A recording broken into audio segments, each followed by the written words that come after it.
अस्सलाम वालेकुम। आज हम एक अदबी इस्तिलाह आमद व आवर्द के बारे में पढ़ेंगे। आमद और आवर्द शेरी इस्तिलाहात हैं। आमद फ़ारसी लफ्ज़ है जो आमदन का हासिल मस्दर है, जिसके मानी आना, तशरीफ़, आवरी वग़ैरह है। आमद से मुराद बिला कोशिश या बेसाख्ता शेर का ज़हन में आना है।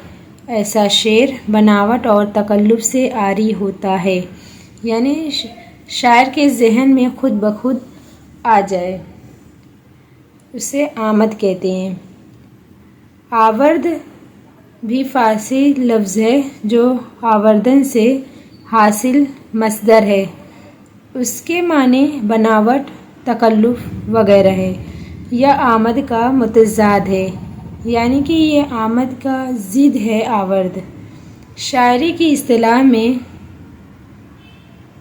उससे मुराद कोशिश या तकल्लुफ़ से शेर कहना है, यानी कि आवर्द में शायर कोशिश करता है, तब उसमें फेर बदल करता है, तब शेर को कहता है।